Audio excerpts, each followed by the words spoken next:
Che invece oggi ho visto che già ieri, dopo un quarto d'ora dalla pubblicazione delle sentenze, chi chiedeva le dimissioni del sindaco o del sottoscritto, insomma, ecco, è meglio che raffreddi un po' gli animi bollenti e pensi di più al futuro della città e non a proclami inutili. Questa è la risposta politica dell'assessore al bilancio con delega al Porto Vecchio Everest Bertoli il giorno dopo le sentenze del TAR del Friuli Venezia Giulia che in merito al progetto Cabinovia ha accolto parte dei 5 ricorsi presentati dai residenti a rischio esproprio oltre che dall'IPU, WWF e Legambiente. Il Tribunale con questa emanazione ordina l'annullamento delle procedure di vinca di terzo livello e VAS, rendendo ora come ora superfluo il lavoro del Consiglio Comunale per l'approvazione della variante urbanistica. Tanto Bertoli quanto l'assessore Lodi a ogni modo predicano prudenza, poiché la sentenza è corposa e articolata,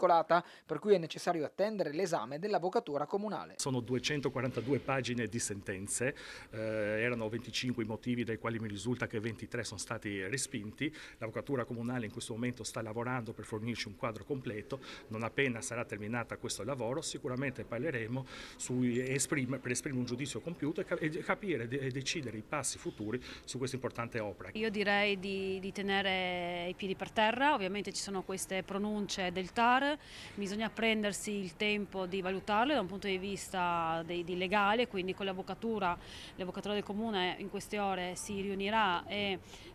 sta già approfondendo, ma si riunirà per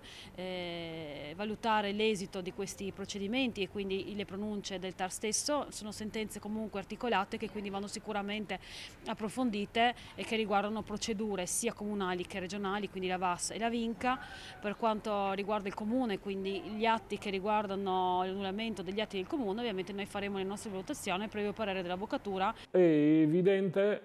parlano gli ultimi 50 anni, che determinati progetti che non siano l'assoluta ordinaria manutenzione di un edificio, quando un progetto va verso lo straordinario, in questo paese, ma soprattutto in questa città, ha delle difficoltà enormi da un punto di vista politico e da un punto di vista, e ripeto, non ho letto cosa hanno scritto i giudici, e da un punto di vista amministrativo.